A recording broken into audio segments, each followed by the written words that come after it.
turned upside down with this pandemic. And although we are not out of the woods yet, we have some positive efficacies with the vaccinations. So we must all continue practicing safe distancing and hand washing and other CDC and HHS guidelines to win. So, and we need to encourage as many people as we possibly can to get vaccinated. I was just listening to a story on TV where the hotels, the hospitals are beginning to fill up, and that people can't get in for other reasons. So that's what the vaccine does, is it helps us to stay out of the hospital. I remember standing in lines back in the 60s to get a polio vaccine, red measles, German measles, smallpox. I'm still wearing a smallpox badge on my left arm now. So anyway, good morning again, and I hope everyone is safe and sound. Um, this program, a little historical fact, we are nearing our 100th anniversary in 2026, if I'm have that year right. So we're one of the oldest driver education programs in the country. So changing gears a little bit prior to the pandemic, and I just flipped forward too quickly. Um, we found studies that indicated that driver education or traffic safety education was and continues to be an essential life skill for young adults. So as your programs were shut down, the evidence became very clear of the importance of our program to the youth and their families.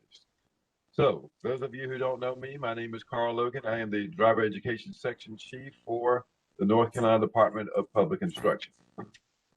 The goals of these workshops, and you'll hear me say a lot, another goal is like as I was going through this presentation, I found out that we had many, many, many goals here. So the goal for this workshop today is basically, we have one highway system out there. There should be one message being disseminated and consistent communications to all of us, to all of you. So that's what we want to do, is make sure that we all step out and get the same messaging so we can share that all the way out to our teachers and students. So the length of this meeting and sessions, as you know, the original meetings were about 5 hours long, but we're going to attempt to squeeze all of that down into a 2 hour administrative session today and tomorrow, and then a 2 hour presentation on the education part of driver education on Thursday. So either you're registered to come today for the administrative part or tomorrow for the admin part. It's the same presentation. And in order to squeeze this down, I am not going to go over at the most granular level that I would normally do at the workshop. But what I will do and you'll see throughout this presentation or throughout this PowerPoint that there are links in the PowerPoint. And I might be getting ahead of myself, I think, maybe. I am. So also a goal here is to provide a high-level, transparent overview of the administration of the state's driver education program. So according to the expectations of the General Assembly and the firsthand state expectation of the local boards of education in the implementation of the program, and to provide a glimpse into how the program is integrated with the national and state traffic safety plan. And so we also want to provide you an opportunity to ask questions. That is the part that me and my team are very interested in, is hearing from you. So these sessions are recorded, and they'll be posted on our YouTube channel. We'll also make this presentation, this PowerPoint, available to you by Friday. You'll have access to the links in there that will take you to the specific places that we're talking about today. So we won't get too granular unless you do ask a question, which I don't want to keep you from asking those questions.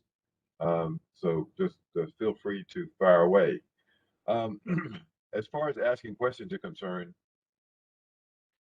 we have the fabulous Cindy Taylor, who is the brains and the operations manager of the coordinator for the department, and she is behind the scenes working in this.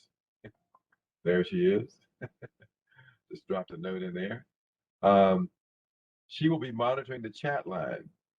Uh, we may also create some poll questions as we go along. So as far as our program is concerned, um, we have shifted from using the term LEA or local education agency to PSU, public school unit. So you may hear me mention PSUs. That's what I'm talking about. So you're no longer a LEA, you're a PSU.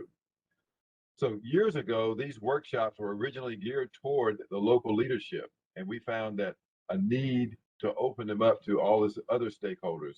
So we have 115 districts, we have 115 coordinators, we have 9 contractors who service 64 districts. Um, we have 1,300 teachers, and we're going to go into those areas a little bit later on to show you the data that we've collected on teachers. And then we have non-public school representatives that were registered to be in these workshops. So we have a good array of participation here and listening in. So again, we want to make sure that you ask questions anytime throughout the presentation or anytime while I'm talking. Feel free to interrupt. Cindy will be monitoring those, and then she can tell me what the question is, and then I'll respond to it. So let's keep on moving. So although this agenda is very high level, we'll try to get down and cover the nuts and bolts that we feel will assist you in understanding the big picture. So for you to better understand your role in the traffic safety education program. Now, you're going to hear me refer to us as traffic safety education. We are in the process of rebranding our program. This is not a tutorial for the driver license permit. Let me repeat that. This, what we used to know as driver education, this traffic safety education program is not a tutorial for the driver license permit. However, successful completion of the program should enable the students to be better prepared to take that evaluation to get their learner's permits. So at the end of the day's session, we'll cover some of the items DMV and DPI are collaborating on. So I look forward to sharing with you on that information. We will also provide you with a brief overview of what's in progress. Excuse me, that's actually what's in progress right now is just a brief high-level overview of what the program is going through, and also share a little bit of information on our leadership team. I've got a very brief legislative update because we have entered the time of year where the budget negotiations are underway and nothing is set in stone, so there's really not any point in sharing with you. We have invited Jamie Falconberry and Freebird McKinney, who are the DPI and State Board of Education liaisons. However, I understand that there is a meeting going on as we speak, so they most likely will not be here. But we will do our best to keep you up to date on things as they change over there at the legislature and what may be impacting our program. So we're going to do our best to work together for the common goals. I'm really excited about our new government affairs and community uh, office downstairs. Now, I and my team are greatly disappointed that we are not able to make our annual journey around the state to actually see the faces and experience the teachers and students that we serve. So when I was a coordinator in Charlotte, I always wondered what those people in Raleigh were thinking about. Now I'm in Raleigh and I wonder what you all are thinking about. I still love observing classrooms, so I'll go into a classroom and sit and poll kids on their experience taking driver education. One of my favorite questions to young students is, If you had a chance to tell the director of, of the program, what would you tell or ask them? And you'd be surprised at what I would hear. And then I would let them know that I was a director, and then it was funny to see their shock on their faces. And I said, thank you for being honest, because we need to know those types of things. So I'm here today. I want to know what is on your mind, as well as to give you a high level overview of what the program is doing, going through right now. So next year, we will target a central location in each one of these State Board of Education regions. So we'll be calling you all to set up those as soon as we can, and then posting them to the website. So normally what we would do is we would either start in the east or the west, and we would take about a 2-week trip visiting 4 locations um, in each one of those areas. Our in District 1, we have been to Martin County, but you see Washington County is kind of the central geographic area there. But Washington, Bertie, uh, Chewan, there's a question in the chat room there, Sydney. Let me know when you got that. The Southeast, we have been going to New Hanover, which is a lovely place to go, and but Jones and Onslow could be targets for hosting these regional workshops. Cumberland County has always hosted for us, and we have gone to Wake County, uh, Greensboro, and Guilford County. We've gone to Charlotte and Caldwell County and Haywood County. So if anyone is interested in those particular areas in a central location in the middle of those regions, um, give us a call if you're interested in hosting. We will be in contact with the people that we have been using to set these up as soon as we possibly can. All right. No questions, Cindy? We'll keep on moving. Nope, you're good to go. All right. So another goal that we have in this program is to reunify the program, which has become somewhat fragmented over the last 30 years. Um, we have been using the 2015 assessment and the national standards as our guide. So currently there are 4 basic models of the program. There's in-house programs, and then there's contracted programs, and we've got the contracted with that provide the district provides the vehicles. We also have contracted programs where the contractor provides the vehicles. We are trying to zero in and try to give a good create good models for those districts to follow. We will also be dividing our districts into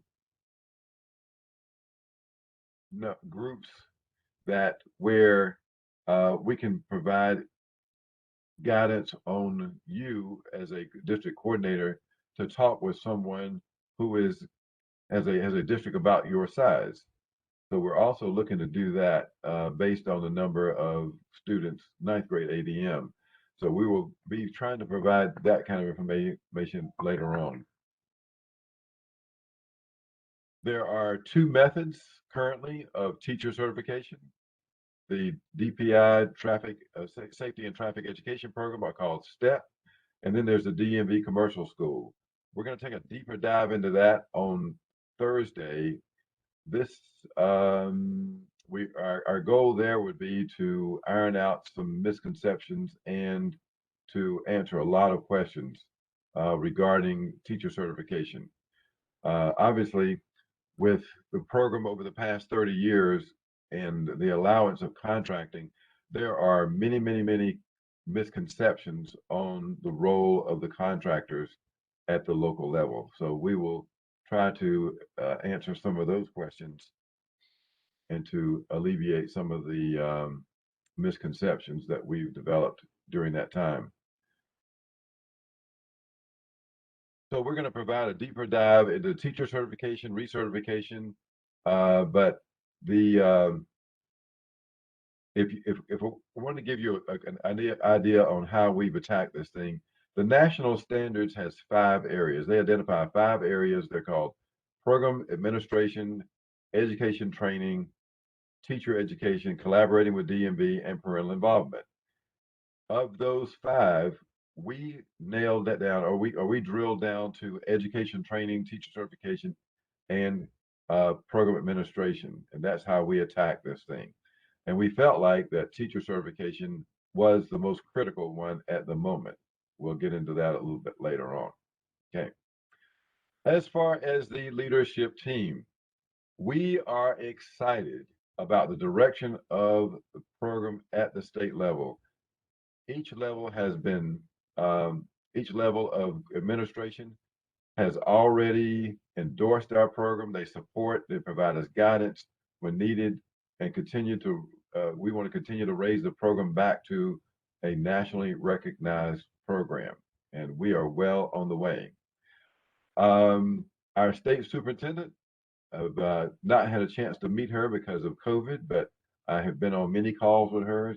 Very exciting, the new, fresh ideas, and she is a student superintendent. She loves students, and she's got some young children of her own, one of which has already gone through driver education, and the other one is waiting in the wings. So I am terribly excited about working with Superintendent Truitt. Dr. Robert Taylor is our Deputy Superintendent of Schools and School Innovations. He is a former superintendent of Bladen County, and he has nothing but praise to say about the driver ed program at his local level. We have to give a little bit of a shout out to uh, JDS Carolinas with Eddie Jordan, who he constantly touted. So Eddie, you're out there this morning. This is your shout out from Dr. Taylor. And so those are the kinds of wonderful experiences that helps us out when and because you never know where people are going to end up. So um, the program has a huge shot in the arm because of Eddie. So thank you, Eddie, and your program. So there's 2 of our upper level leadership. It's kind of hard to get out this morning, who have firsthand experience with the program. And so don't forget, there are legislators out there all over the place. So that's kind of a hint, hint. The next person here, but before I get to Dr. Lynn Harvey, if I may take a moment of personal privilege here. Many of you remember our former division director, Dr. Ben Matthews. After a short battle with a rare form of Lou Gehrig's disease, Dr. Matthews passed away this past July the 28th. In true Dr. Ben fashion, he checked the boxes on his bucket list, um, and including riding in a Ferrari just about one week before his passing. And he left his orders for Dr. Harvey, myself, and the rest of the division chiefs. And after his retirement, he was still assisting and making partnerships for this program. Um, the updated curriculum will have information surrounding new railroad notification system for broken down vehicles on railroad crossings. So Ben was working tirelessly still after his retirement, and we really miss Dr. Ben. Just being able to pick up the phone and call him. He had a wealth of knowledge, but as I stated to our group, that he left a little bit of himself in all of our chiefs, and so, but he's left us in good hands with Dr. Lynn Harvey. She is no stranger to the local schools, as she was the she was the school nutrition section chief for many years. And Dr. Lynn is also a huge advocate of this program. And we often comment about the sections in our division. If anything goes wrong in our areas, it is felt by the entire district, and which is true. And so Lynn is still obviously heavily involved with school nutrition, but she is our division director and could not have a better one to do that. So Cindy, if Dr. Lynn pops in, let me know, okay? I sure will. All There right. is a question, Mr. Logan. All right. Kay Wheeler would like to know, can a student with one eye get a license now? That is, yeah, this, I have to draw back on uh, my driver licensing background. Um, yes, a one-eyed person can get a license in North Carolina. They are, they have certain restrictions though, but that's more of a driver licensing question. I just happen to know the answer. Hope that helps. All right. So moving forward here, the DPI Traffic Safety Education Team. Again, my name is Carl, and then Tanya Easterwood is our program manager. Cindy Taylor, who is operating the WebEx behind the scenes here. Cindy is our program coordinator, who is kind of runs our office and makes everything work. She does a little bit of this, a little bit of that, and I often ask Cindy, I says, "What do you do?" And she says everything. Um, but anyway, then there's Dr. Amelia Royster Davis. She is our learning coordinator. She is a curriculum development person and professional development. And hopefully soon we will shift gears from the student curriculum, which has been completed now for about 8 months, toward professional, creating online professional development for our teachers.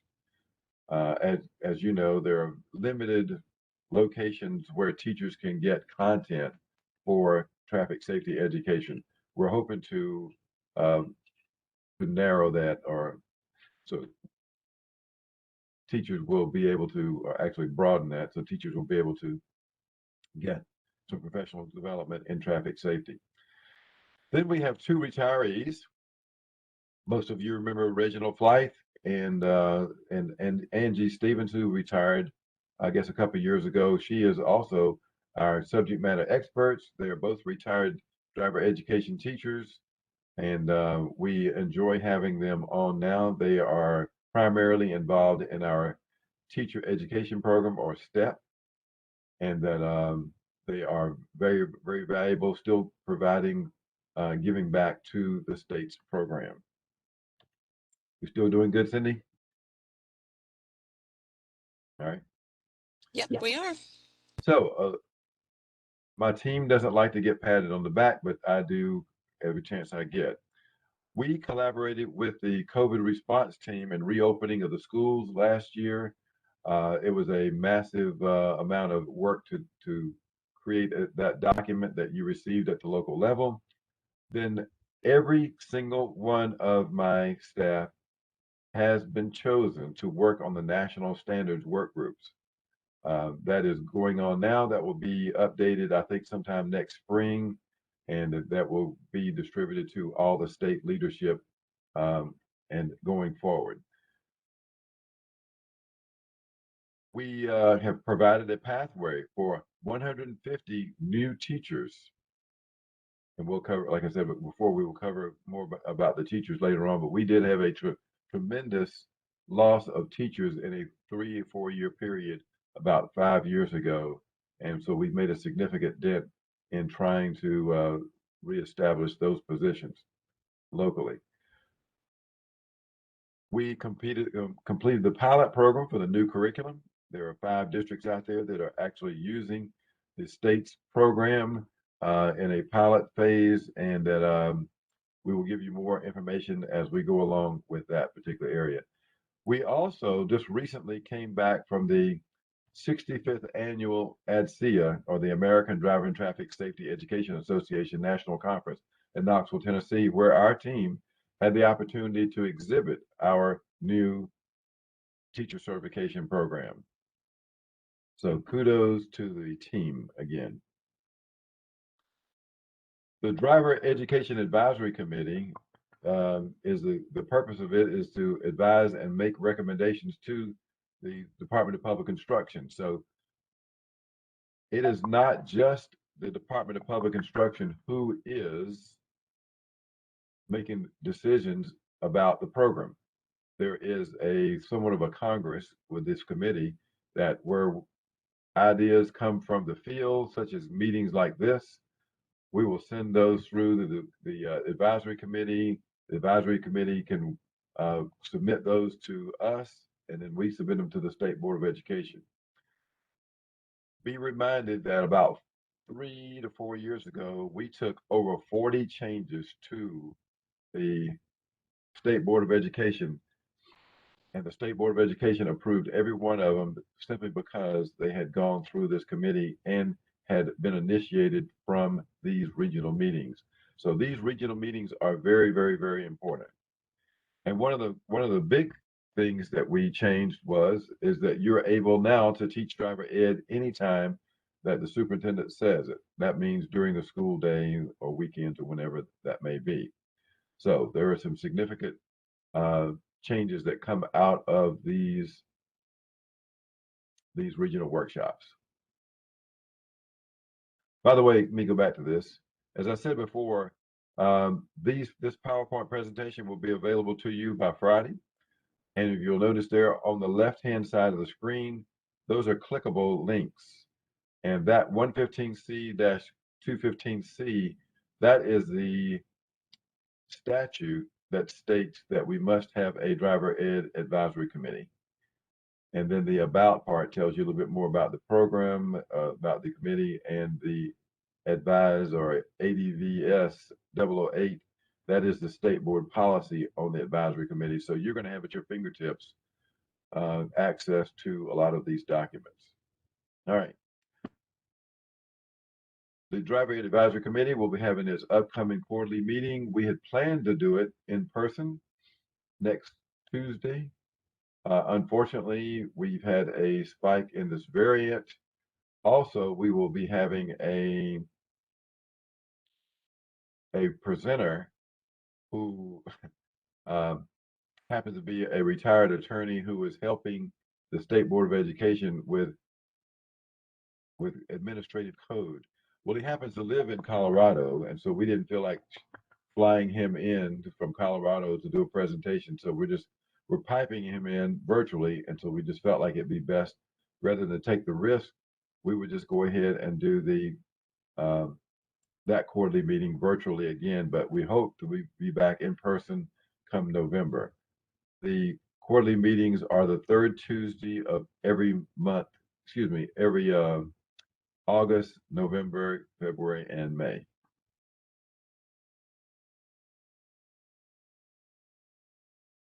So some of the things that are on the horizon for the advisory committee is to look at all the things that may be affecting the program.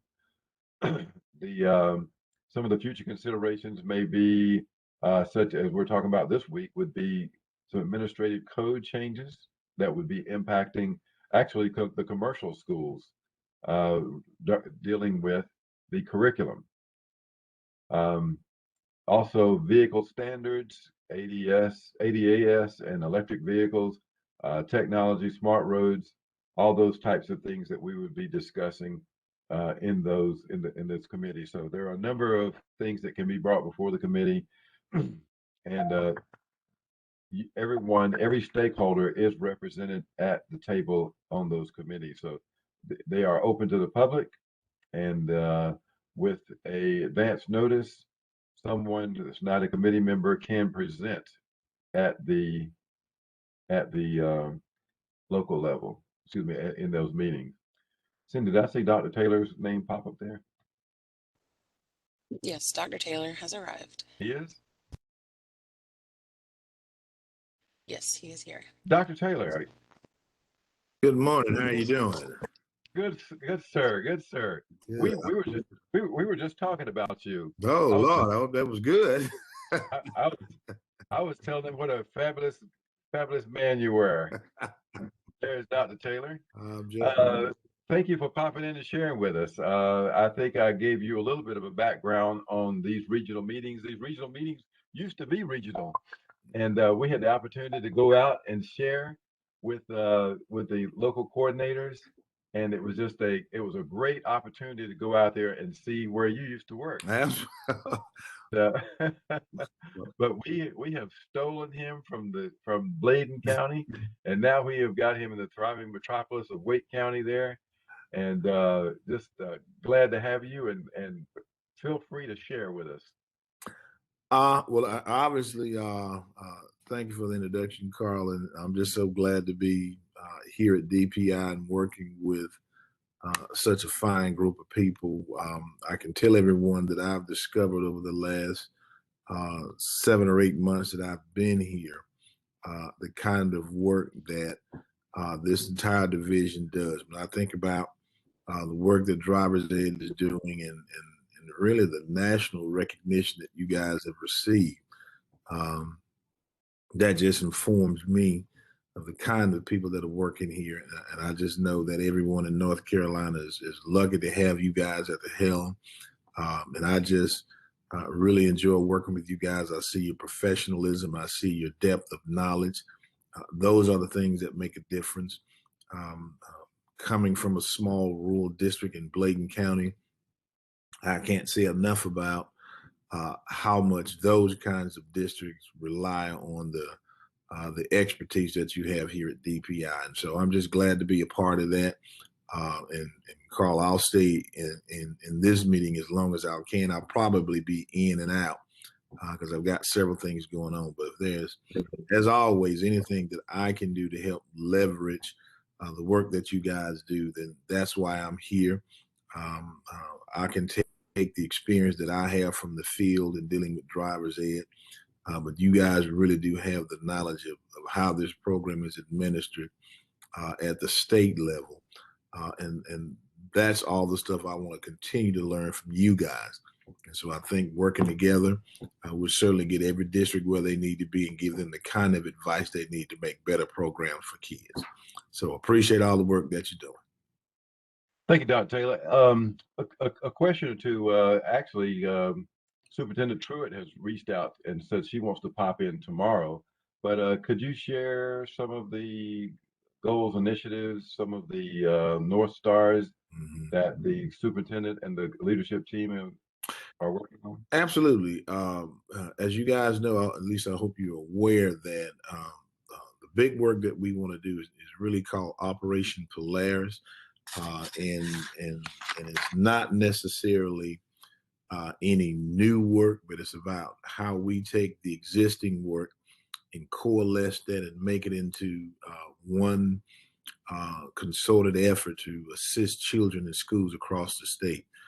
And so the Office of Learning Recovery and Acceleration, that's sort of at the center. We know that all of the kids have experienced a tremendous loss in terms of not being in school over the past year and a half, and that's impacted us a lot. And so everything that we do is really about how we not only help them to recover the learning loss, but how we also accelerate in the process. And so you'll see a lot with the summer learning. You're going to see a lot with after school programs, and the same thing in terms of summer learning, summer programs next year, the summer of 2022, we'll call it.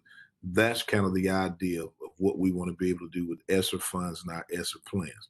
Now, in addition to that, there are what we call 4 satellites that go around the learning recovery and learning acceleration. And that's student services, accountability, the human capital, if you will, in terms of the kind of people that we employ, and accountability.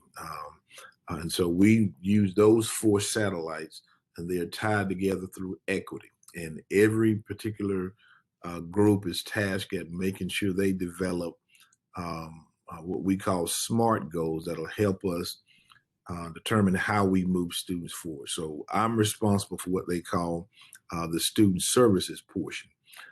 And under that, we're looking at social emotional learning for kids, nutrition, things associated with connectivity, and also with facilities. And so we recognize that when you begin to look at all of those areas, there are disparities across the state. And that particular portion of Operation Polaris is going to look at what are the things that we can do to help drive legislation that creates equity for school districts. that helps school districts be able to determine what kind of resources they need in their district. So every district is different, and they have a different set of needs, and there's a different level of local effort, as I call it. When I think about Bladen County, if we did a 1 cent property tax, then that might raise $200,000. If they did the same thing in Wake County, that might raise $90 million. And so you can see that inequity in terms of the resources that districts have. Yeah. So you have the same thing with the accountability, the same thing with human resources. Each one of those satellites is going to be looking at the kinds of things we can do to leverage the assistance that districts need. One of the other things that we're doing, and this will certainly involve the driver's ed program, but we want to make sure that we can work with school districts and their leadership teams to make sure that everybody has the skills and the knowledge to create vibrant programs in their districts. And so what I mean by that is that if I'm the driver's ed director for a county, what is it that I really know? Do I really understand how to build a program, how to access resources at DPI? And so what we want to be able to do is make sure we provide that level of support for any of those directors, those assistant superintendents, and even superintendents, because there's so much that they may not understand about programs. We just had a federal program, a new federal program directors institute last week in Asheboro. And so this was an opportunity for both new and old directors to come together and really learn about the inner workings of the program. And that's what we want to be able to do. That's absolutely what I know we can do with driver's ed. And so, Carl, if you think about all of those people that are responsible for driver's ed out in the districts, if I were to ask you what were the skill sets, then I know they're going to vary. Would that be the case? That would be the case. Absolutely. and so one of the things that I want to be able to see out of driver's ed is that we equip every director of a driver's ed program, a coordinator, whatever they may be called locally, that they have a basic set of skills where they can understand what it is that they're responsible for, how they engage with the students, the parents, the drivers, if they're dealing with contract people, how to build a vibrant program and know absolutely all the resources that are available for them or to them, so they can make really good decisions for the kids that are in their districts. And I know the only way they can really make those conscious decisions is if they understand the program completely, what the legislation says, what resources they have. I think we experienced that, Carl, about, was it maybe 4 months ago? Yes. And so it's really about helping them to understand how they build a vibrant program for their kids. And what Carl and I are talking about, and you all are probably aware of this too, I think it was a district, I won't say which, but we know that during the even outside the pandemic, if a kid is not performing academically the way that he should, then they can intervene. And we also knew that because we were in the middle of a pandemic, a lot of kids just didn't have the access that they needed. And so this district wanted to just follow things as they were and say, hey, if you didn't meet the mark, then you don't have a driver's license. And so we had to kind of talk with them about really that decision does lie with you, and you don't have to do it exactly as you understand it, that you have the flexibility to do what's best for children. And I think after some prodding from our leader, Carl, they acquiesced and did what we thought was best. Is that how you would put it, Carl? That sounds like I have power, but I just made a suggestion. I will say that I've been able to offer suggestions, recommendations to our upper leadership, and that you all have allowed me to provide my expertise. And it's like it's a very good working relationship. And again, I'm very excited about it. But continue on, please, please. Absolutely. And you know, the final thing I'll say is we had a conversation.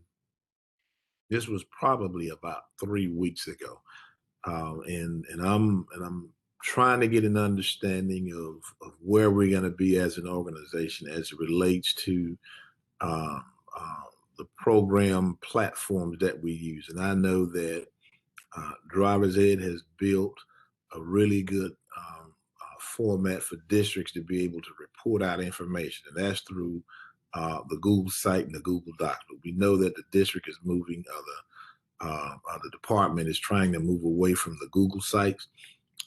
But that's one of the questions that I pose, that if we're able to build this out to where districts can report and share information with us, but now we're going to have to use a system that doesn't allow us to create these 115 folders, then somebody needs to explain to me how that's going to be helpful for what we do in driver's ed. And so I know that the department is still going through a struggle of how it wants to reshape itself.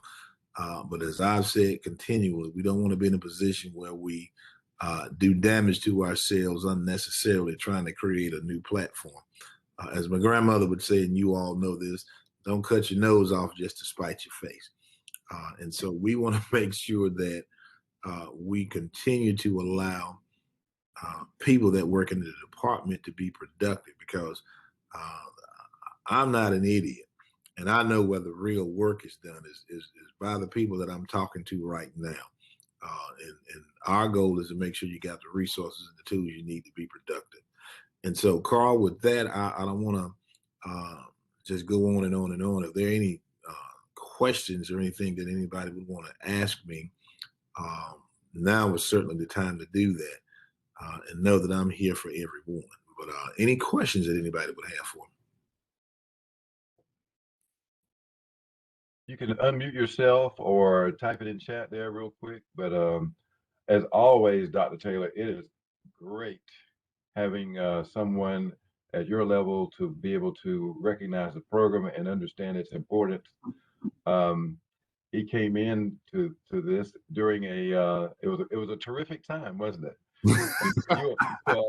You all hit the ground running, and you know what I'm very excited about is that um, uh, Superintendent Truitt and her leadership team didn't come in making wholesale changes. They came in and they asked our opinion, and we've had town hall meetings, and you don't know how important that is. Of course, you do, and because you know the people that actually make you look good are the people at this level right here. Absolutely. And if they haven't bought into what's going on, then it doesn't work. You know, like I look at things from an athletic standpoint. You can draw up the best plays in the world, but if the team doesn't believe, the players don't believe in the play, they're not going to run it right. That is You know? absolutely right. And so, go ahead. Yeah, well, you know, one of the things I do want you guys to think about is how we want to advise districts on this upcoming semester. And this is what I mean by that um, I'll say back in May, we all believe we've been a very different place at the start of school this year. We knew that the virus was on the downswing. People were being vaccinated. Things were starting to open back up. Um, the legislation that governs how schools open and close and quarantine, we just really thought we'd be in a different place. But now what we see is that the Delta variant is on the rise. There's still a large number of people that have not been vaccinated. We already know kids 12 and under can't be. And so we don't know uh, what this first 8 or 9 weeks of school is going to look like. And so I want you guys to think about what are options um, that those districts are going to have. And when they begin to ask us advice about what do we do about driver's ed, then I want us to be ready to give them some what I call workable options, some things that they can really consider, because I really do believe that those first 8 or 9 weeks are going to be critical. It's going to be, I know it's going to be totally different than what we expected it to be.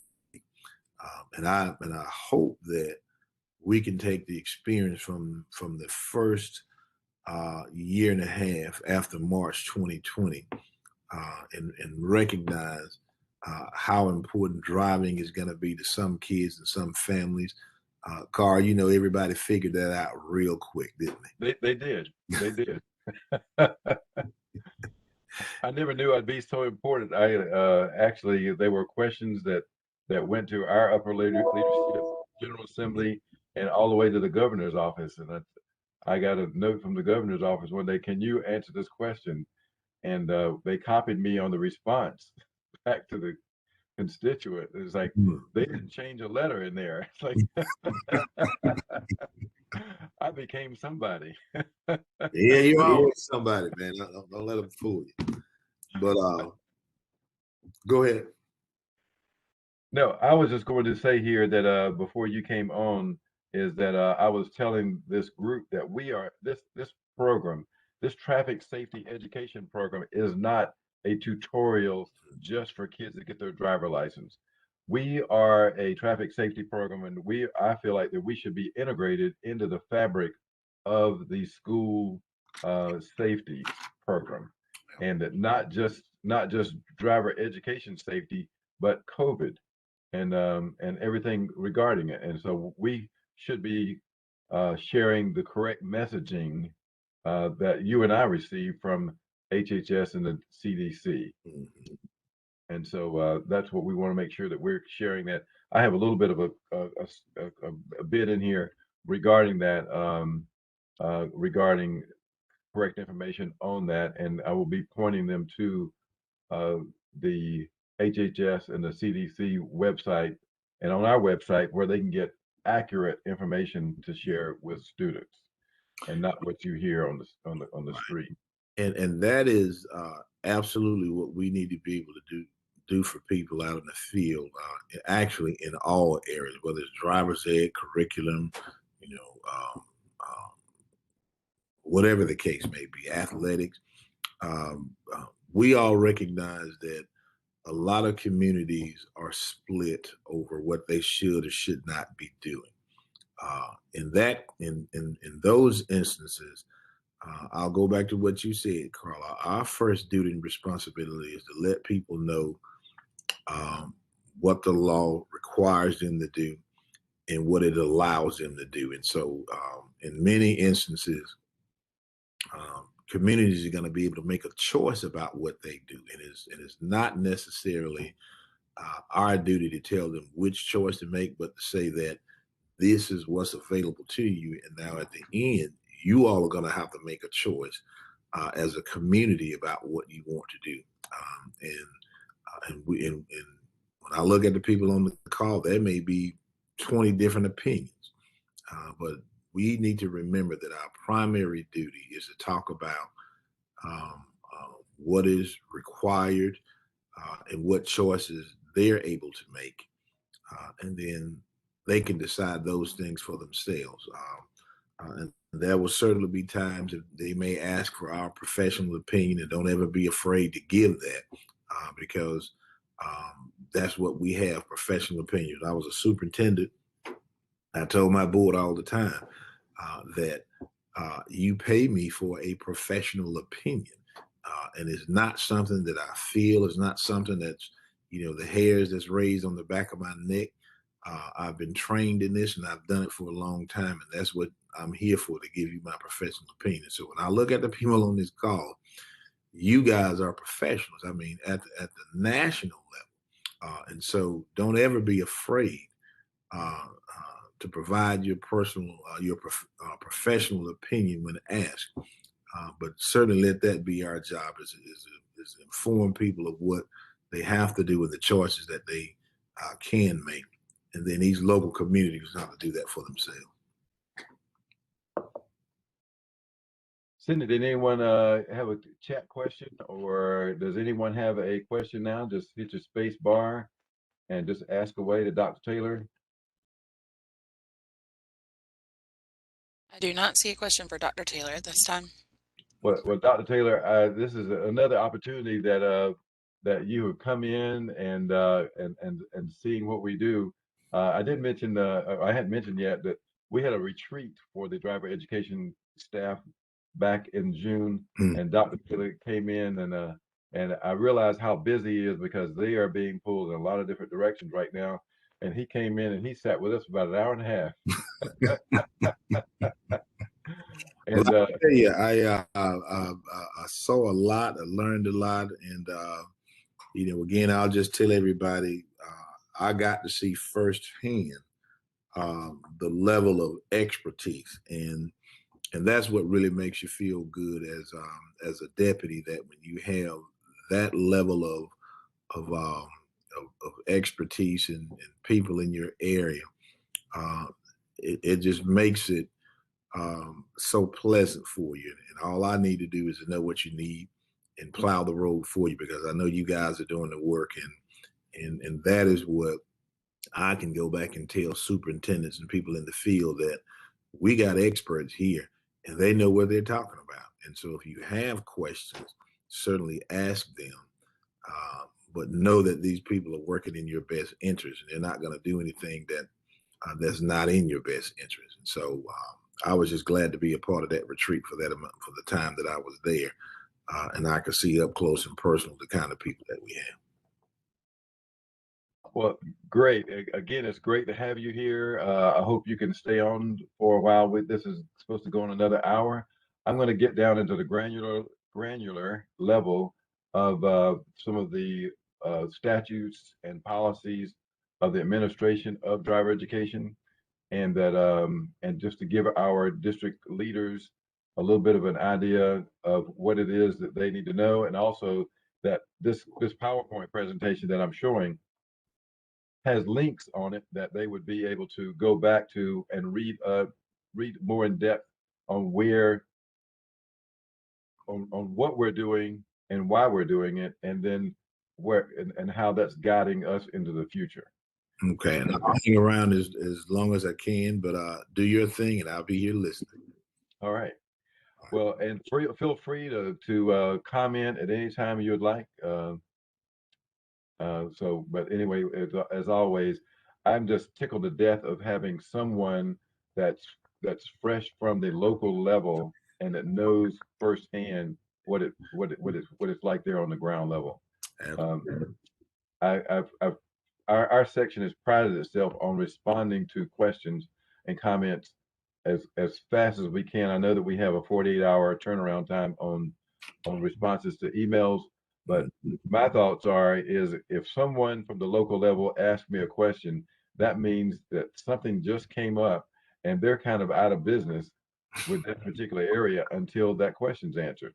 That's So right. and we should know that without having to research that.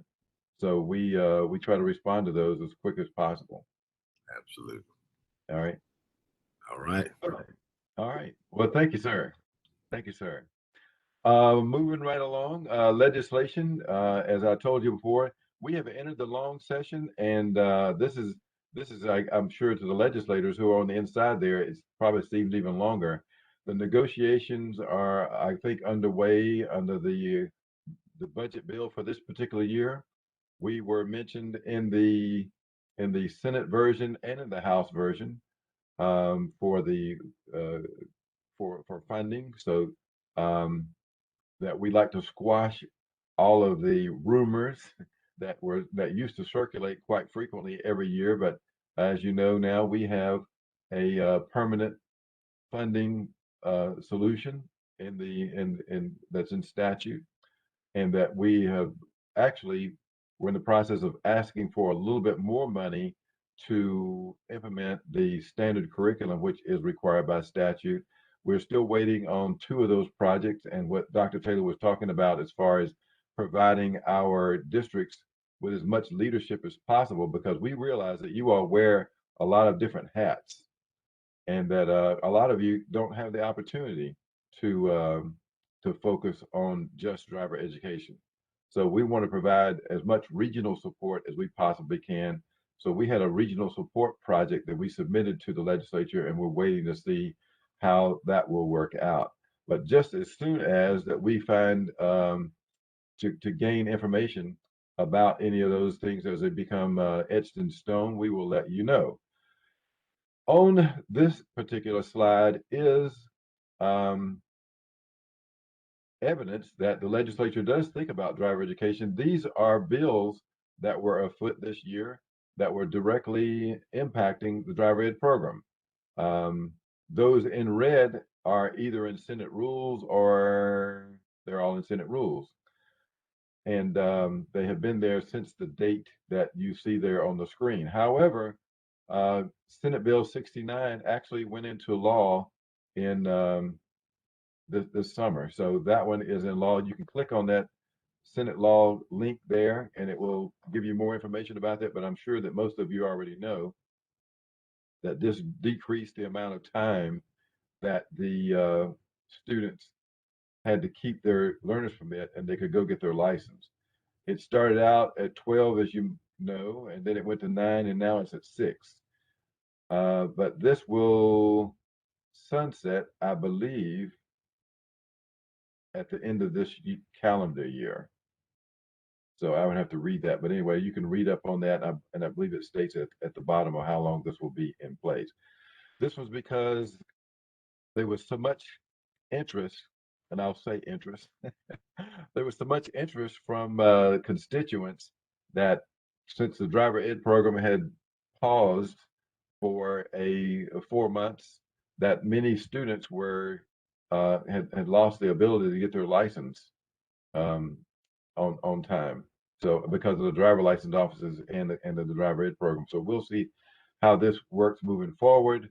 And we, as I said, we want to keep you informed, accurate with accurate information. So those other bills have not emerged from Senate rules yet. I did tell you about Dr. Matthews. This was a partnership, House Bill 285. This was a partnership that we went into with the um, railroads, and that we're working with them on getting this into our curriculum. And all it basically is if a car is ever broke down on the tracks, there is a little blue phone box that is near that intersection that someone can call in and say, my car is broke down on the tracks. And they call in and they can slow the trains down to avoid having a collision at that railroad grade crossing, which is a great idea. And the good thing about our new curriculum that we have created, and we can't drive yet, is that we can put this type of information in there. There is not a need for a bill for it. However, just knowing that the legislature thought about or was thinking about driver education at least 6 times this year is a good feeling. So it's even though it hasn't worked out yet that that these bills haven't passed, but they are still thinking that driver education is the primary place to get proper traffic safety education and moving forward. And at least we can probably even get the kids going home to educate their parents on these type things. So anyway, so that was a plus actually in my mind. Now this this picture of North Carolina that you see is from August of last year, when driver education was allowed to get restarted. This is what it looked like in August. The green counties, we had the classroom and behind the wheel had restarted. And then you see the legend over there on the left that tells you the states that had not restarted, one or the other. This is what it looks like today. All programs have restarted. Those in yellow actually did a pilot of using our new curriculum, Dr. Taylor. So that was exciting to do, and that they were so excited about using it, they didn't want to let it go after the pilot. So we've had to figure out ways of allowing those districts to continue using that program.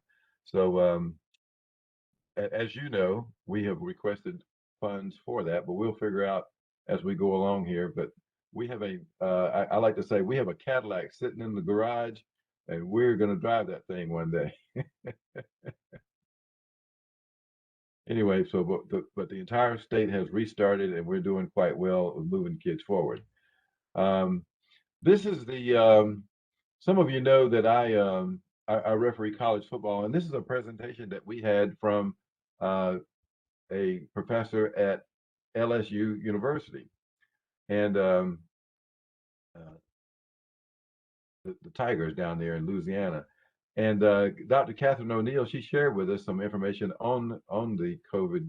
But this is some stuff that everybody is seeing on the news and stuff that that counties with high vaccination rates are doing quite well with keeping their COVID the variant under control. And those without vaccinations, obviously, you're seeing higher incidences of people needing to go to the hospitals. So this is just something I just threw in there that gives you some statistics somewhere that show that that that here's some accurate information that you can share with your teachers. I also saw this, and I'm not going to go through this, but when I heard this presentation by her and she went through this slide, then I understood how the vaccinations work, and that there's misconceptions that they are injecting the virus into your body and things like that, and that's not true. They basically these vaccines um, make the body mimic being infected, and it starts to increase the production of the necessary things in your body, the white blood cells and whatever, to fight against this particular virus, and it gives you a head start. And it doesn't make you sick, although the reports are that you should most likely experience such things such as headaches or muscle pains or things like that. And all that means is the vaccine is actually working. It doesn't mean that you've got COVID now. So there is nothing that they put into your body that makes you have COVID. But some of the takeaways that we have had, and that we would have not done this so quickly, but our plan from the beginning, as I told you, dealing with the fact that we had education training, teacher certification, and program administration was our focal point. What we found is that we can do and we can be successful with remote instruction. Now, is it good for everyone? No. We know, and this term is. I wish I had a nickel for every time it's used, and Dr. Taylor can attest to this. That one size does not fit all, and one style of delivery doesn't fit all kids. That's why you need a professional teacher at the local level providing instruction, and whether that be remote, whether it be in a blended format, whether it be traditional, we think it should be up to you as the district, and we're going to provide you with guidance on how we can do that. And our job is to provide you with professional development so that your teachers can do such. And so we're excited to be able to do this. But this is one of the takeaways that we found, that we can do this. I will also say this, that in 2 weeks I will be going to excuse me, I will be going to the uh, U.S. Department of Transportation, the National Highway Transportation Safety Administration, or NHTSA. We will be hashing over, the state administrators will be hashing over um, trends, different or new trends or new things that are impacting traffic safety education programs around the country. And that this remote instruction or blended instruction is very high on the list of things to talk about. But the COVID takeaways is continuing, that is that we would encourage you all to continue with the local and state health guidelines and that one of the takeaways is that I've heard of districts is that, you know what, that when you have students that are sitting in the driver's seat and they're touching the same steering wheel and controls and things like that, we should have been practicing more safety because we are a safety industry. We should have been practicing safety like this for a long time. So we should be doing regular cleaning of the vehicle, especially the areas that the student touches. So some of those things, these are just kind of the high levels that we are seeing that of the takeaways. Also, a takeaway is that back to talking about the instructional piece is that we know that we have a shortage of teachers in many areas, that remote instruction or blended instruction opened up different or a new segment or a new section session opportunities after the normal school day is over.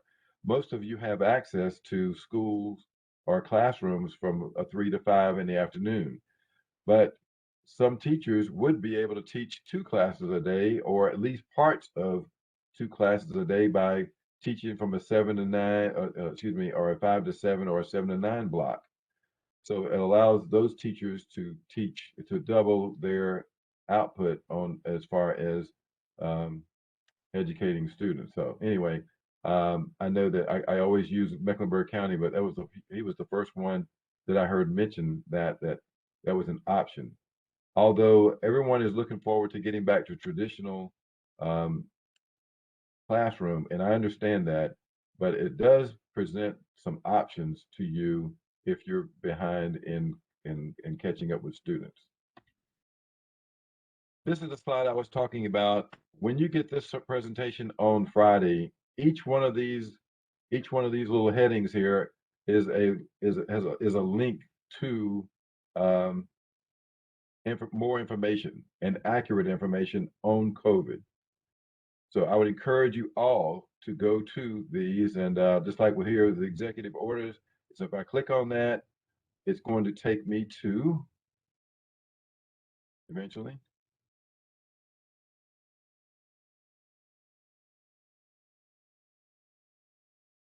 and my computer is working slow, and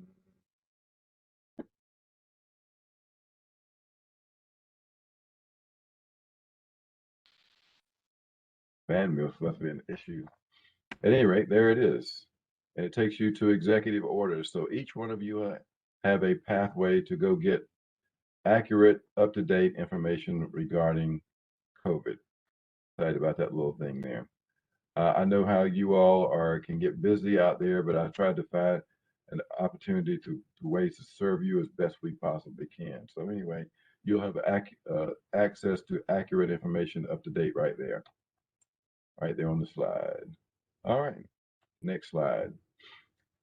As far as the driver licensing office is concerned, I asked them for some input on what's going on there, and that all the offices are back and open Monday through Friday. They're accepting walk-in folks, and that they are highly recommending appointments. And you can go, if you click on that appointment on the left-hand side of the page there, it will actually take you to a place where you can make appointments. So you can share this file with your students, and that they can go make appointments when they're going to the license office. They do offer online and virtual services, and they are highly encouraged. You can renew license, get duplicates, level 3 to C, and obviously scheduling appointments. Something that I did not know of is that eye checks are an option again at the license office, but it will be based on the number of people that they have in there and their staff available. But eye checks are an option there should you have some stragglers who miss the school bus and traffic safety person that come to your classrooms. Okay. All right. Appointments will take precedence over that. Just last night, as a matter of fact, last night we started our fall cohort in teacher certifications. There are Cindy, do you have a number on those? You can get those for me. I forgot. I meant to ask you to get those numbers. But we started a number of new teachers and mentors for the fall cohort, and they're in two different groups. They will end up with the same certification of 096, and we'll mention those here in just a minute. But I think there's about close to 70 plus teachers and mentors in that new cohort. That's exciting. And over the past 2 years, we have certified 150 new teachers. So this group will put us over 200 in the past 2 years. That's exciting. Further about administration, and goes along with what Dr. Taylor was telling you.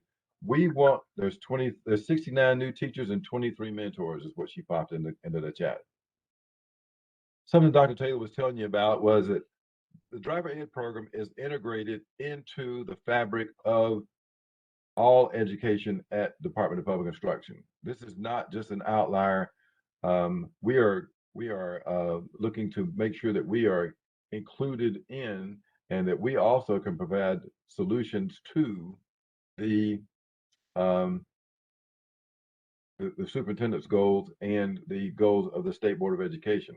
The State Board of Education has these three goals: eliminate opportunity gaps, improve school performance, is what Dr. Taylor was just telling you about, and increase educator preparedness. Okay. All right. And I'm rolling backward. There we go. The State Board of Education, under Goal 1, it has objectives and components. And we feel like that driver education can also help improve the school climate measures across all grade levels, obviously, especially the ninth grade or high school level, because we're teaching traffic safety, and we're teaching safety in general. Okay. We're going to try to do that by increasing the opportunity to develop healthy habits in students. We are all road users, and except for me today, normally if I ask everybody how they got to work today, you would raise your hand and say, yes, I actually was a road user. I was a passenger, I walked on the road, or I drove a vehicle on the road. We have a huge part of the traffic safety education scene and the school safety at the local level. Goal 1 also eliminating opportunity gaps by 2025, and we're going to get into this more on Thursday, dealing with Leandro versus North Carolina. But this was something that was brought up at a state board meeting not long ago, when we were talking about increasing the number of educators of color across our schools in North Carolina. Some of the data that we collect from our districts, and that we found that of our 1,326 teachers, 63% of them are white and 27% are Black. What was interesting is that there are 5 districts in the state that have 50% of all Black or African American teachers. Hispanic teachers, 1%, Native American or Alaska Native. Most of these there were 18 of those, no Asians, and 1 of other. And then there were 106 teachers who did not provide information on this. In Leandro, this will become more clear, is that they found that students do best in atmospheres or educational settings when they see people who look like them, not necessarily taught by them, but at least people who look like them, and that they feel like that they have a chance. And that was something it was a very powerful presentation that we saw that day, and it's like I had no idea. I never really give it a lot of thought, and I guess a lot of other people hadn't either. But and that's why we have that lawsuit that is in place. But we're going to go over that more on Thursday in this presentation. Another goal, and Goal 2, the objective is to allocate financial, business, and technology resources according to state guidelines. And obviously, we're trying to get technology into our classrooms, um, and that we're going to do the best we can at aligning ourselves with the state board guidelines. And our standard driver education curriculum will will have all of this or check all those boxes for us. And our plan is to impact these the local districts as little or no cost as possible. So all the things that we do, that are the advances that we do make, we're trying to make sure that we're not impacting you any more than where you are, but also trying to provide you with the most up to date um, and equity focus of our objectives here at the department. Goal 3, increase the number of culturally and equity focused resources.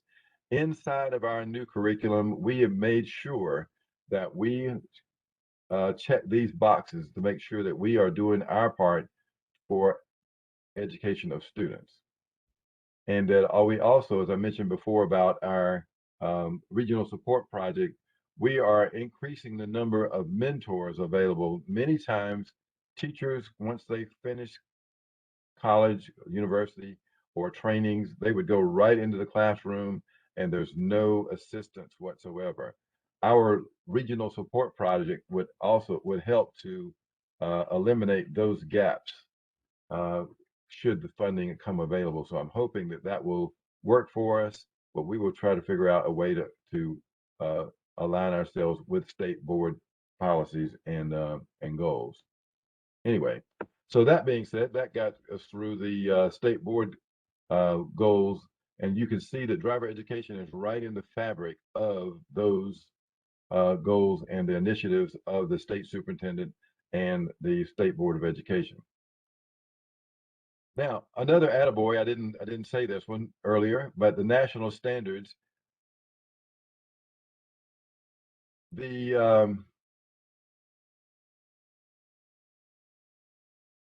a little attaboy that we got is that the state of North Carolina Department of Public Instruction is truly leading the way in teen traffic safety education. And among their many accomplishments, the establishment of digital platforms for teen learning for drivers and teacher training programs is innovational. I regularly reference the North Carolina Department of Public Instruction as having done more than any other state agency to implement the novice teen driver education and training administrative standards, or NTDAs, and leading the way in traffic safety education in the United States. That is by Brett Robinson, who is the Secretariat of the Association of National Stakeholders in Traffic Safety Education. So that is a huge, huge accomplishment by our state, and that like I said, our team is nationally recognized. So, attaboy team again. I like to embarrass them. As far as the national standards are concerned, DPI shifts from the reformation of the program from reactive to proactive. We have checked all the boxes that were required of us by the OSBM 2010 study that had 18 action items that they wanted accomplished. We have checked those boxes. And in fact, we have gone beyond what their expectations were, and we are now using our expertise to foresee the needs of the program down the road, pardon the pun. So we want to provide uh, these national standards. We have accepted technical assistance from the feds and collaboration of our peers. And as you see, those 3 studies that were down there, and including the national standards, is what's guiding us. So that's kind of our roadmap at the moment. Cindy, how are we doing on questions? Any questions? Am I boring everybody to death?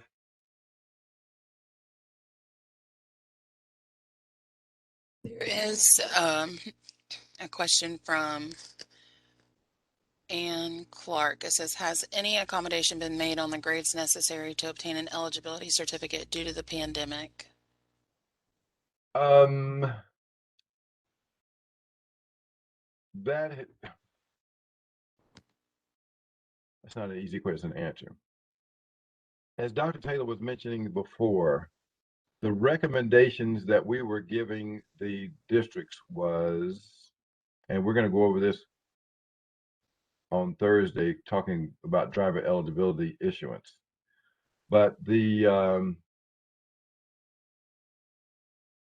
felt like all the way up the line, we felt like that COVID is a hardship on everyone. And that our recommendation was for districts to make sure that they exhaust all the hardship exemptions before reporting students or not issuing them a driver eligibility certificate. And because we do have a law in place, I can't say disregard it, but the recommendation that we have is that districts should use their best judgments on a case by case and do what they think is best for the students. I'll just say that. And you can ask follow-ups if you want, but anyway, at the moment, that's the best we can do with that. All right. So And that was it. okay, so program administration wise, the way this works is there's general statutes and administrative code that are etched in stone. That's the granite. And on the right-hand side of the page there, you see 115C, 215, and 216. That is the driver education laws where you can click on those. The NCAE, those are the administrative code. Those are a more granular level of I feel like former President Bush saying nuclear. He could never say nuclear, and I say granular level of the general statutes is 0301. That's the requirements. 0302 and 0303 are appropriately there. So you can click on those and go step by step on the things that you are required to do. Anything that's not written there specifically, you have flexibility at your local level of administering the program as you determine is best for you. Then the State Board of Education and the superintendent, we organize and administer the standard program to you, and then the local boards of education. This is important. The local boards of education are required by statute to offer a program of driver education following those guidelines and the offered by the State Board of Education and the state superintendent. Nowhere can the local Board of Education outsource that responsibility to a contractor. The local Board of Education is always going to be ultimately responsible for the program. Cannot contract out that responsibility. All right. Inside of that general statute is a reference to the North Carolina Driver Education Strategic Plan. And you can click on that link up there at the top on the left, and it will open up a 82-page book, I believe it is, and it has a breakdown of the strategic plan currently. It is in need of being updated. We are going to update that and update the statistics and the dates that are in it. But we have a major overhaul plan to update that by 2025 to have the new one going forward there. So, so we do have responsibility of following the strategic plan, which was required by statute, and in there are the goals and performance indicators. That is something that the data that we collect help to guide us and tell us exactly what's going on at the local level. And later on, I have a slide that shows you some of the data that we've collected and what we can draw from that. In that strategic plan. It talks about the implementation of a standard curriculum, which is required by law, specifically in statute. So that's where that comes from. Expenditures of the program. And this last bullet down there was a issue or a citation basically that stated that they wanted the success rate of students taking their permit test at the license office to be a gauge or a barometer of the program. We found that after 6 years of data that we pulled, actually it was 10 years of data that we pulled, we found that that our students were actually passing the written test the same rate as any other person taking the written test, which was right around 35%, somewhere in there. And that wasn't really, and I don't really believe that that should be a barometer on how well how the program is not performing, is whether kids pass the driver license test. It was interesting that we found that the younger kids, or the 15-year-olds, had a much higher passing rate than the 16, 17, 18-year-old counterparts. It's quite interesting. And why is that? There's got to be a number of other reasons. But anyway, that was not a good barometer, and it's not a good measure of the program. But we will continue on gathering data and trying to figure out how we can best evaluate or determine the local performance indicators. All right. But our mission statement: develop, administer, and implement a high-quality driver education program. This is not, I hate using the word driver education again, but this is not just a tutorial for getting their license. This is a traffic safety education program. Anyone can take the classroom portion of driver education. They may never be able to drive a vehicle, but they can take the classroom portion of the program. The vision statement: we are going to, in cooperation with the stakeholders, which is you and everyone else that's a road user involved in driver education, we'll seek consensus on planning. And that's what I'm trying to show you, that we don't just make this stuff up and just push it out on you. We will collaborate with you all and make sure that you're involved in the decision-making process. I'm sure that I will be gathering some information from these workshops, and that we will consider those in the upcoming Driver Ed Advisory Committee meetings. Communications, what Dr. Taylor was telling you before, we are about to have a shift in how we collect data. I hope that we're able to continue collecting the data as we've been, because that's been working pretty good. In fact, the summary sheet that we showed, people wanted to steal that. So, but anyway, we're hoping that we don't have to change, but we may end up having to change, and we'll create something more fabulous. I would say more fabulous, right, Cindy? Right. Cindy is she's my data collection expert there. But the quarterly reports, obviously student participation, year-to-date comparison, general administration, and the cost per student. I wanted to, do I have that nearby? I don't. I'll come to it in a minute. Anyway, so we're able, if you imagine, I guess if most of you have never been on a submarine, but on a submarine, they can't see what's going on above the surface, and they have to go up and put the periscope up. Well, the data collection is our periscope. We don't really know what's going on in the local areas unless we gather some data, and that can start to paint a picture for us. And then we also have the ability to do desk audits, where we can go into your expenditures on a monthly basis and see how you're spending your money. That tells us a story. Okay. But there's the general contact for each of our staff is that you obviously have, there's a help desk that some of you have access to. Each one of us has an email and a desk phone. We'll provide you with that information later. Here's some very interesting information as I was talking about. When you gather data, this is from last year. And Cindy, I hate to put you on the spot, but can you describe to us what we're looking here? What you're looking at on this particular graph is the fourth quarter behind the wheel data and classroom data from pre-COVID, the 2018-2019 year.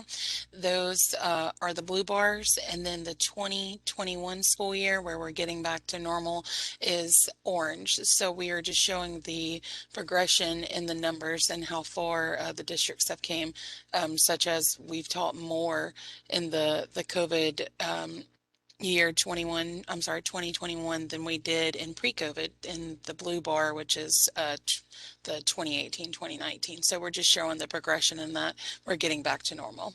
Yeah, that's good. And And this one is the progression for the last 3 years, 2018, 2019, which is normal circumstances, 2019 and 2020, where we struggled at the beginning with virtual classrooms and things like that, and just showing 2021, where things are getting back to normal, especially our classroom numbers, and our numbers just keep increasing. So it's a very good thing. Thanks, Cindy. Mm-hmm. I have great news for coordinators. As of this past Monday, we have a new budget code. The purpose code is 6110, and this allows for developmental service costs of activities to provide program leadership support and development services, yada, yada, yada. The rest of it I couldn't understand, so I'm just going to tell you.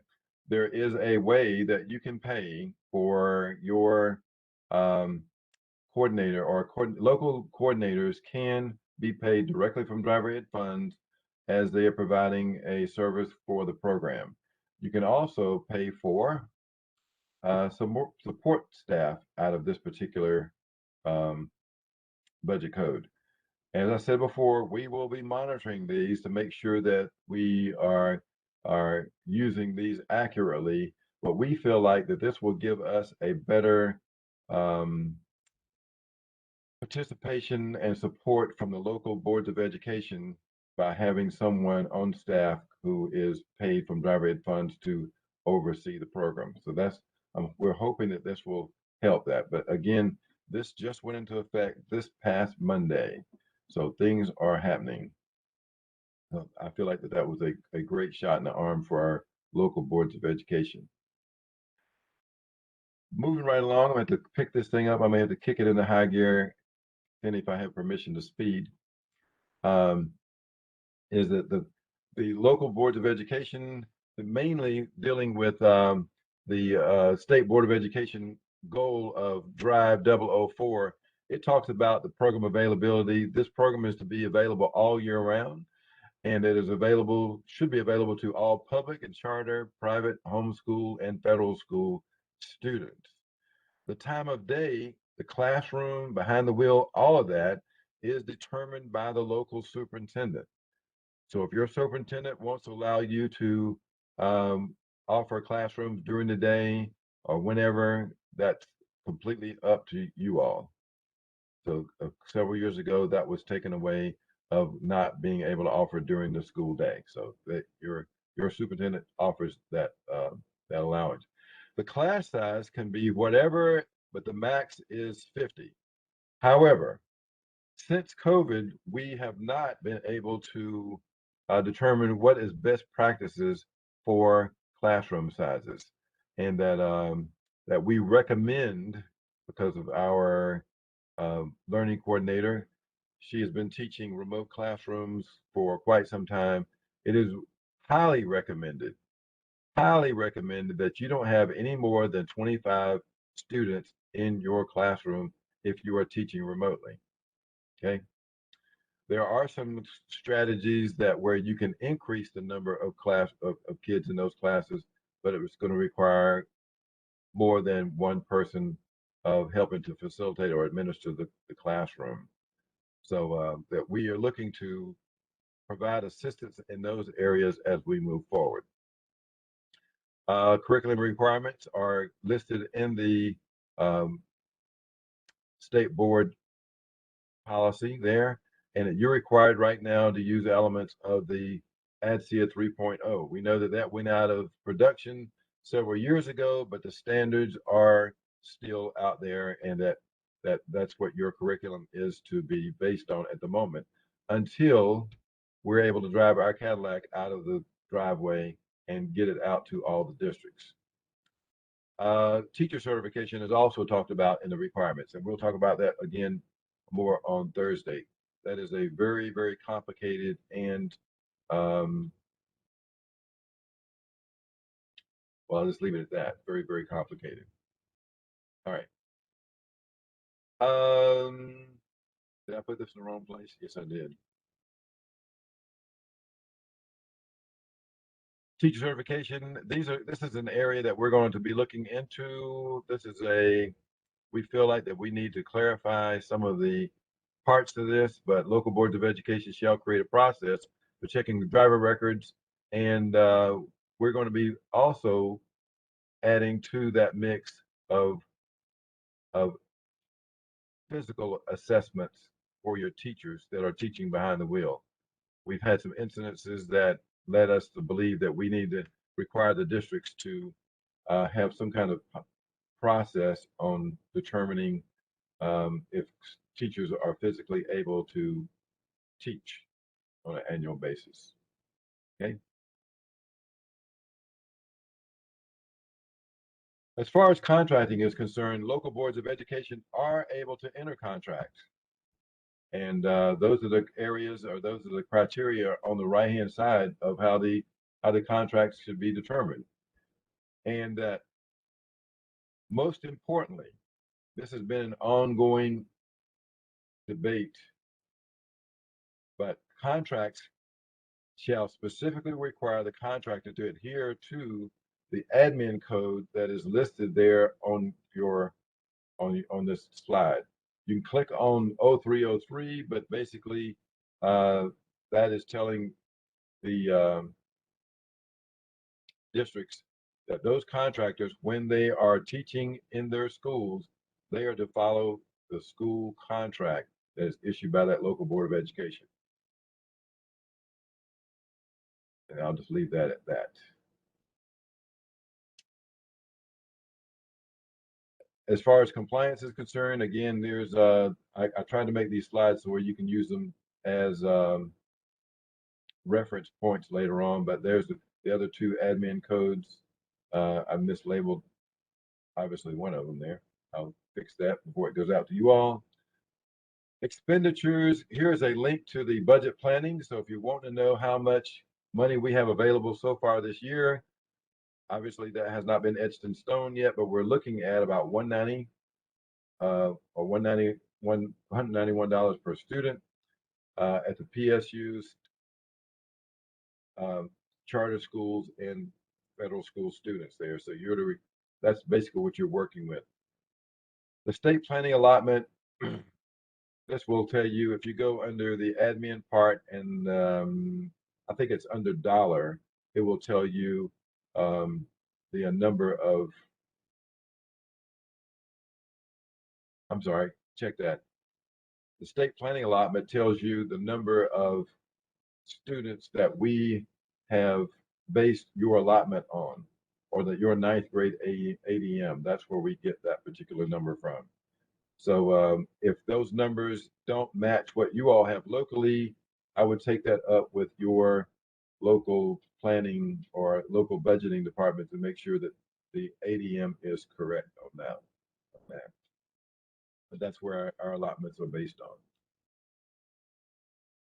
As far as teacher salaries are concerned, this is etched in stone, and that as you see there, driver education teachers shall be paid within the salary grade that's established by the State Board of Education. That link on the left takes you to the book itself, and it's on page D15. It's kind of hard to find in there, but that cost per hour is based on a 40-hour work week, and whatever the normal pay grade would be for that particular teacher, whether it's pay grade 66 for just DMV certified teachers, 68 for professional teachers with a DMV certification, and then there's pay grade 70 for those teachers who have driver education 096, or those teachers who have recently completed the STEP program. They will be paid on pay grade 70. And those teachers that were employed prior to July 1st of 2014 may continue to be paid at the higher rate, but is not required by the districts. The districts have an option of continuing to pay them at the previous pay grade or on the current one.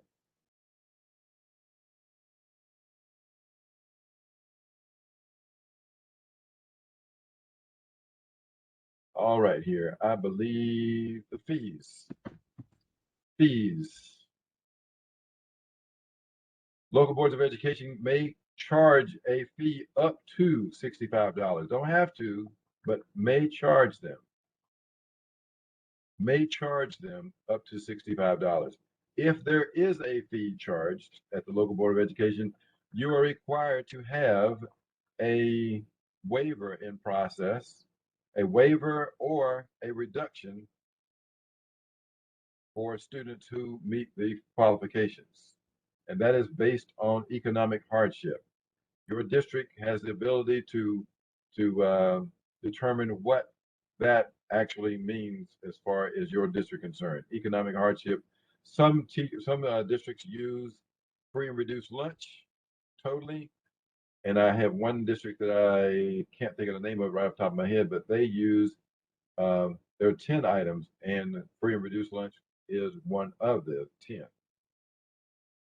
Okay, but those fees, let me repeat, those fees are to be used for offsetting the cost of providing training and instruction for driver education only.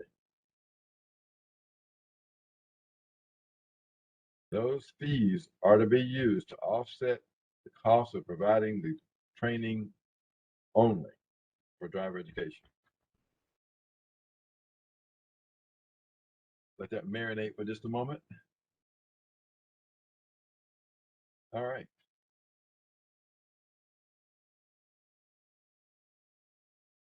Cindy, we had a question there. I saw the end of it. We do. It says, can you go back to the pay grade slide when you get a chance? And what's the question? You can unmute and ask if you want. Josh, if you would like to unmute, if you would like to put it in the chat, he can answer your question. Just taking notes, and it went by a little fast, so I know if I have to follow up with anything. So we're good. Okay. I appreciate it. Okay, yeah.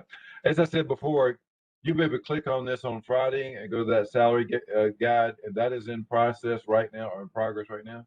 And you can click on that and you can see that pay grade. All right. All right. I've hit those enough. As far as professional development, this became a major issue this year or last year when we teachers were not able to get to some of the conferences. But this is a list of the conferences that are coming up locally. You have the North Carolina Driving Traffic Safety Education Association Conference that will be September 17, 18. It will offer at least 1.2 CEUs or 12 hours of professional development. You would need to make sure that the DMV accepts these conferences toward renewal credits. If you're not renewing your license through the Department of Public Instruction, you need to check with DMV to make sure that any professional development that you take is going to be accepted by them. This conference, the first one, will be in person in Clemens, North Carolina. Registration is going on right now. I would highly recommend your staffs to to be members of these professional organizations. If it was not for these professional organizations, it would be virtually impossible for me and my staff to do what we do as far as coordinating the program, because we gather a tremendous amount of information from the leadership that these professionals provide. The Southeast region of ADCEA, or SARA, will be on February 10th through the 12th, and it will be back in Myrtle Beach this year. And it also offers at least 1.2 CEUs or 12 hours. The ADCEA conference that we just went to in Tennessee, I think this year was about 1.8 or 1.6, because it was tremendously shortened. But at least normally it's around 2.4, 2.5 CEUs or 25 hours of professional development. There is a tremendous amount of great information regarding traffic safety education, all aspects. There are administrative sessions. There are items that are that teachers can gain from that attendance at those conferences. So it's very well worth the opportunity. If you are a professional or a licensed teacher through the Department of Public Instruction, and you have 096 on your license, you are required to get content for renewal if driver ed is the only one that you have. And so this is the primary way of you getting professional development if you have or meet those qualifications. And that, folks, has brought me to the end of the administrative part of this, and that although we have 10 minutes left, we don't have to stay here, but at least the floor is open for any kind of questions, comments. I know that Cindy and I don't know, Cindy, if you can do a poll there and ask people, or actually you can just put it in chat. Just put any information that you want to have in chat regarding how we disseminate information to you, such as a platform like this. I know that it's quite overwhelming, but as I said before, we're going to provide you with a link to this PowerPoint, and you can go back and cover anything. And of course, my staff is available Monday through Friday, 24 hours a day, right, Cindy? Right. Yeah. And so, but we're ready to answer your questions on anything. Does anybody have any questions, comments?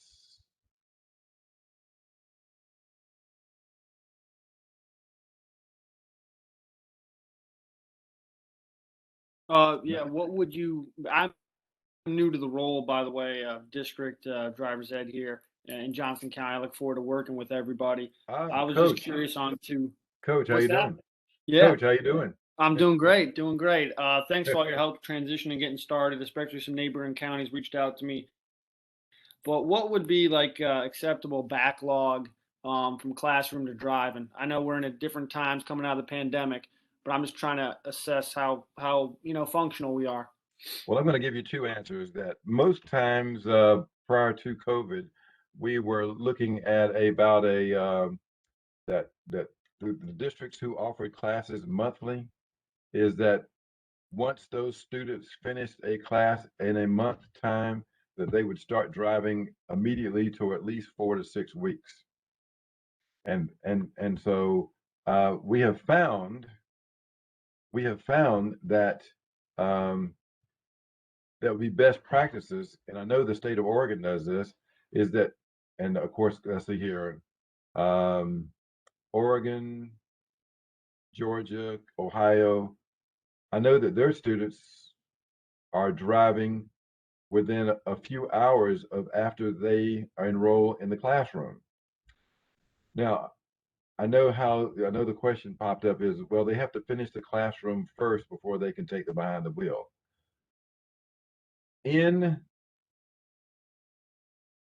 There are two driver education programs in the state of North Carolina. There's the DMV commercial school programs, and then there's the public school program. the DMV admin code does not allow commercial schools to take kids out on the road until they finish the behind the wheel part.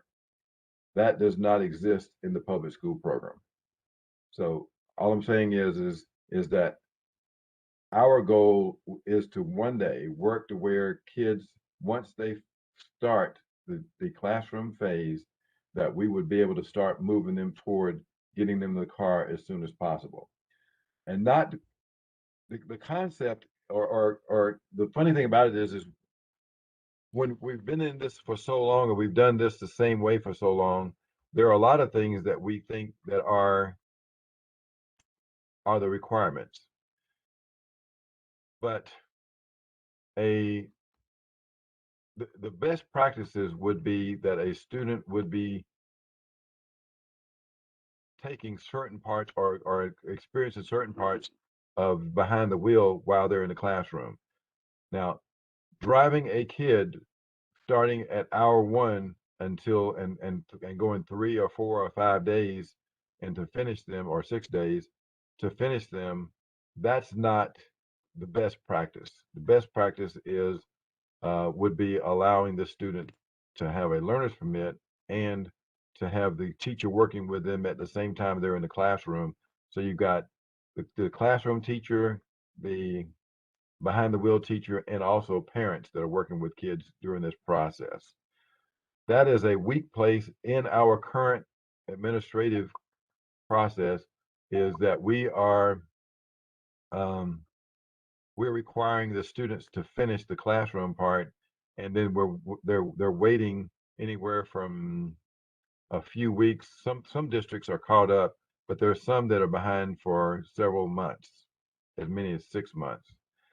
To me, that's not acceptable. I understand why, but that should be a goal that we should be trying to cut into. And as I said before about the ability to teach remotely, if you've got one teacher that can teach 2 or 3 classes during a time period because of the remote flexibility, then you freed up possibly another teacher to do behind the wheel constantly. There are ways to catch up. I can't tell you how to do that, but we are planning to create some models that districts can follow. We just don't like doing things the way we've always done them because this is the way we've always done them. That is a sore spot. Hope that answered the question.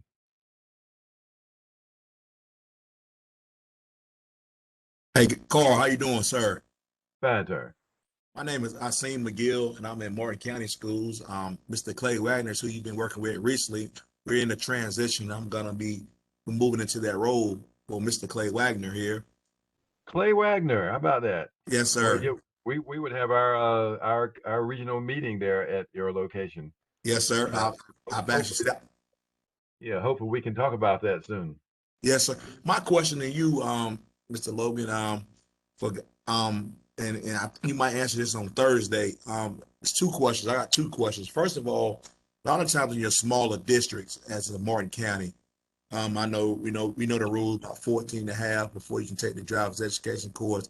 A lot of questions we get all the time is, you know, my son or daughter plays 3 sports.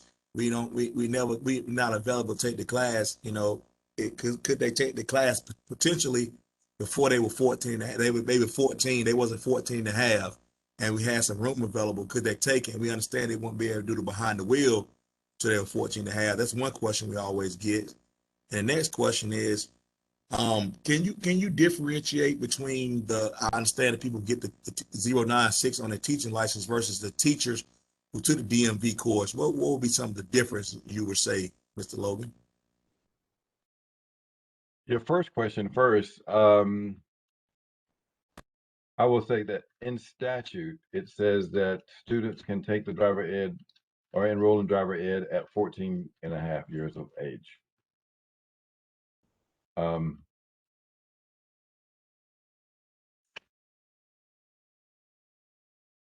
Yeah, we have to stay with what's written in there in statute. I understand the situation that you're in. So that's I can't tell you that you can deviate from that. Yes, sir. As far as teachers who go through and teachers who have um,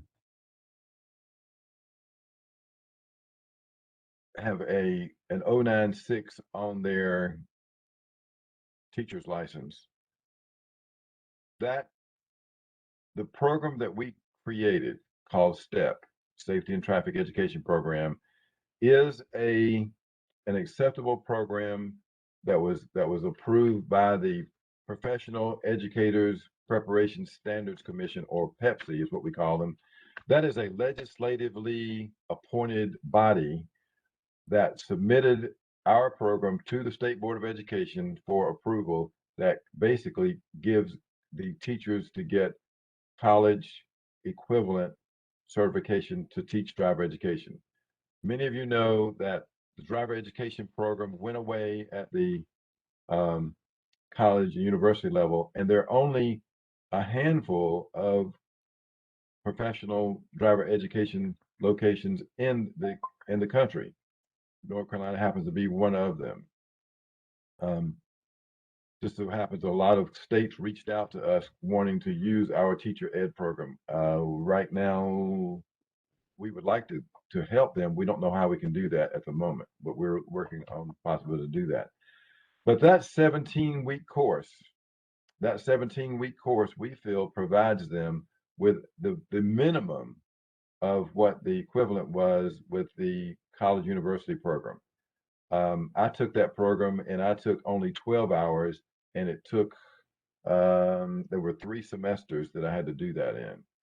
And we've condensed this program down as 17 straight weeks, and these teachers are getting a good basic understanding of the driver education curriculum and teaching opportunities. They are getting to teach and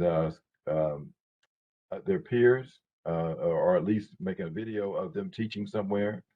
And then they must teach an entire class at the local level and be observed by a mentor at the local level.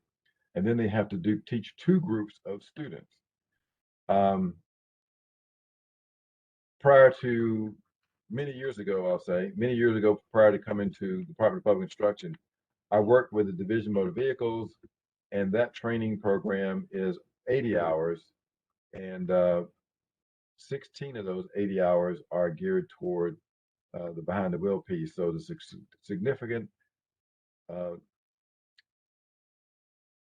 significant difference in the content and the in-depthness of the curriculum that we are using compared to that particular course.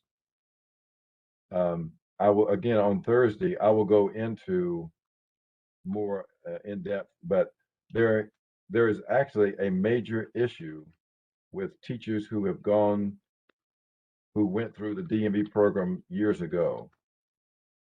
And the question really comes up to, did they ever receive a certification to actually teach? And since then, if they don't work for a driving school, they actually never renew their license. We're going to get into more of that type of information, and we feel like that's going to take a while to try to fix.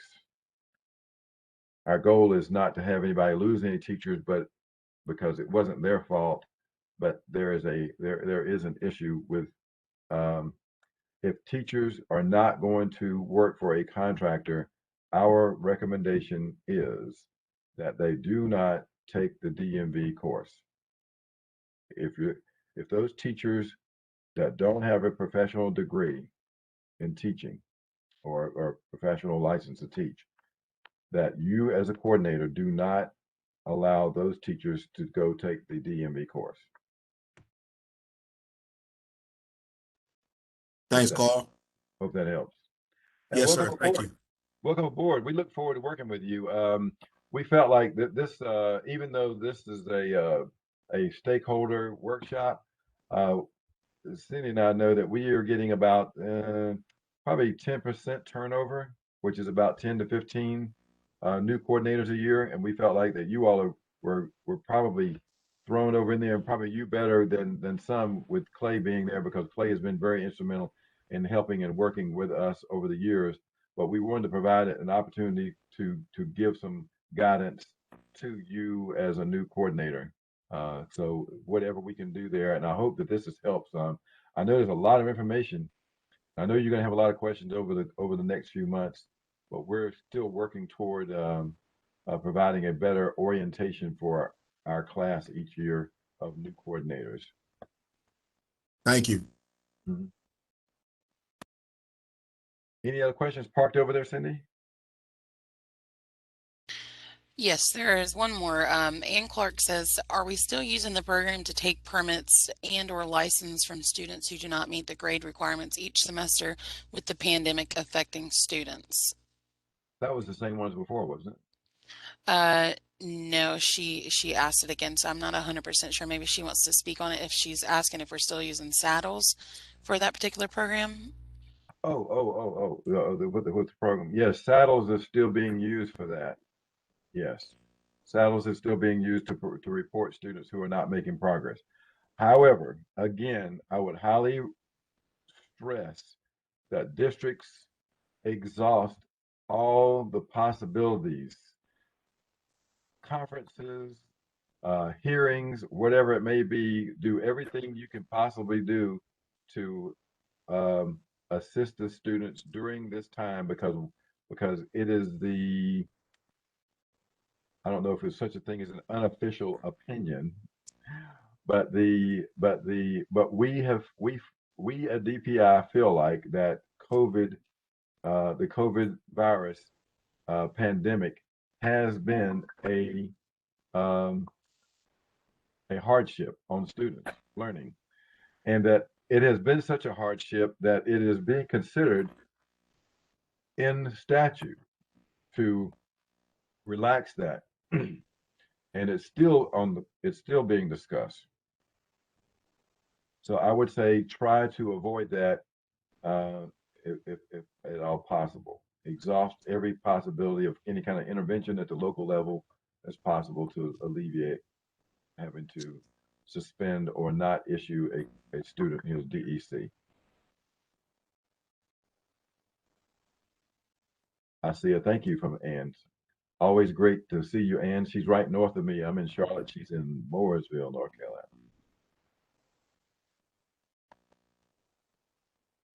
Any other questions, comments? No more questions. All right. As they would say in a committee meeting, is there a motion to adjourn? And I'm sure there would be a second, and we would all in favor say aye, and we would pack up, and I'll see the next group tomorrow in the afternoon, and then some of you hope you will come back, and we will go over the teacher ed portion and the student ed portion on Thursday. And you all have a great day. Stay between the lines and keep the shiny side up. Talk to you later.